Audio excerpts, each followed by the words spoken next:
خدا بول رہا ہے۔ جس طرح کسی انسان کو اپنی کوئی اولاد بری نہیں لگتی، البتہ بعض بچے دوسروں سے زیادہ پیارے ہوتے ہیں، اسی طرح ایک مصنف کو اپنی بعض تصنیفات زیادہ عزیز ہوتی ہیں۔ یہ قاعدہ اگر ٹھیک ہے تو خدا بول رہا ہے کی صورت میں اس دفعہ قارئین کی خدمت میں ایک ایسا ناول پیش ہے جس کے متعلق اس خاکسار کا خیال ہے کہ یہ اپنے پیغام کے لحاظ سے بہت مؤثر اور کہانی کے اعتبار سے بہت دلچسپ ہے۔ یہ اس مصنف ہی کا نہیں بلکہ ان تمام لوگوں کا بھی خیال ہے جن کی خدمت میں اسے ابتدائی فیڈ بیک یا اسکریننگ کے لیے پیش کیا گیا تھا۔ اس لیے امید ہے کہ قارئین اس ناول کو پچھلے ناولوں سے زیادہ مفید اور دلچسپ پائیں گے۔ یہاں یہ بات بھی واضح رہے کہ یہ خاکسار کوئی ناول نگار نہیں ہے جسے اپنے گھر کا چولہا روشن رکھنے کے لیے ہر ماہ 2-4 ناول بازار میں لانا لازم ہوتے ہیں۔ میرا پہلا ناول جب زندگی شروع ہوگی حادثاتی طور پر وجود میں آیا تھا۔ اس کے بعد کے 2 ناول قسم اس وقت کی اور آخری جنگ بھی اگلے 5 برسوں میں اسی وقت سامنے آئے جب اندر کی آواز نے خود اپنا اظہار چاہا۔ پیش نظر ناول خدا بول رہا ہے بھی اندر کی اسی آواز کا اظہار ہے، لیکن یہ آواز اس دفعہ کیا پیغام دے رہی ہے اس کا کچھ پس منظر مجھے بیان کرنا ہوگا۔ اس دنیا میں حیات کا پورا کارخانہ اس بارش کے اوپر منحصر ہے جو آسمان سے برستی اور اہل زمین کے سوکھے لبوں اور دھرتی کے پیاسے وجود کو سیراب کر دیتی ہے، لیکن آسمان سے باران رحمت صرف بارشی کی شکل میں نہیں برستا بلکہ وہی ربانی کی شکل میں بھی نازل ہوتا رہا ہے۔ آخری دفعہ رحمت کی یہ بارش عرب کے صحرا پر ہوئی تھی اور پھر وہاں سے بہنے والے ہدایت کے سرچشموں نے کل عالم کو سیراب کیا تھا۔ خوش قسمتی سے فیضان الہی کی یہ بارش قرآن مجید کی شکل میں ابدی طور پر محفوظ کر کے انسانیت کے حوالے کر دی گئی ہے۔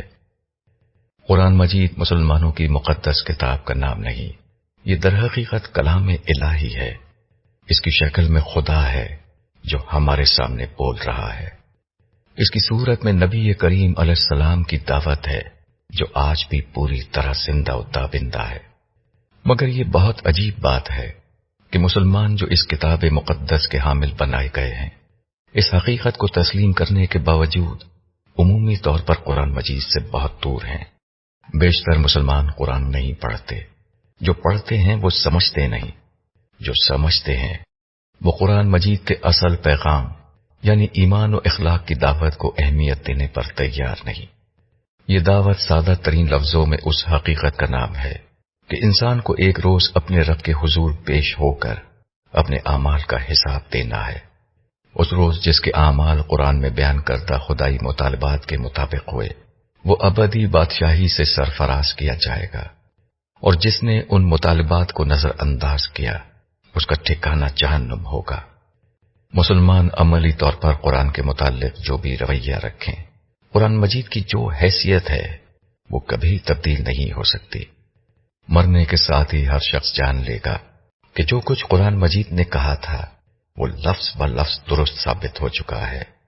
جس کو اس نے اصل مسئلہ بتایا تھا وہی اصل مسئلہ نکلا، جس کو اس نے غیر اہم قرار دیا تھا وہ غیر اہم نکلا، جس کو اس نے سیر کہا تھا وہ سیر نکلا، جس کو اس نے ماشا کہا تھا وہ ماشا ہی نکلا۔ قرآن نے خدائے واحد کی طرف بلایا تھا، اور لوگ اپنی آنکھوں سے دیکھیں گے کہ اس کے سوا نہ دنیا میں کسی کے پاس کوئی طاقت و اختیار تھا نہ اب ہے۔ اس نے جنت کی فلاح کی طرف بلایا تھا، اور لوگ دیکھیں گے کہ جنت کے سوا اب کہیں عافیت اور نعمت موجود نہیں۔ اس نے جہنم کے عذاب سے ڈرایا تھا، اور لوگ دیکھیں گے کہ اس کا عذاب واقعی ناقابل برداشت ہے۔ اس نے دنیا کے ان مسائل سے جان بوجھ کر پہلو تہی کی تھی جن کے درد میں لوگ مرے جاتے تھے، اور اس روز سب دیکھیں گے کہ وہ دنیا اپنے مسائل سمیت ہمیشہ کے لیے فنا کر دی گئی ہے۔ اس نے عمل صالح کو جنت کا ضامن قرار دے کر اس کی ہر تفصیل بیان کر دی تھی، اور ہر شخص دیکھ لے گا کہ اس سے ہٹ کر کیا گیا ہر عمل خدائی میزان میں بے وزن ہو گیا، اس روز سب جان لیں گے کہ قرآن کی ہر بات سچ ثابت ہوئی اور ہر ترجیح اہم تر نکلی۔ اس کا سبب یہ ہے کہ قرآن خدائے رحمان کی صفت کلام کا ظہور ہے۔ اس کا لفظ لفظ خدائے رحمان کا انتخاب ہے، جسے جبریل امین نے لوح محفوظ سے پایا اور قلب حبیب علیہ السلام پر پوری امانت داری کے ساتھ نازل کر دیا، جسے نہ کبھی شیاطین جن چھو سکے، نہ شیاطین انس اس میں کوئی تبدیلی و تحریف کرنے کے قابل ہو سکے۔ باطل نہ اس کے آگے سے راہ پا سکا، نہ پیچھے سے اس میں داخل ہو سکا۔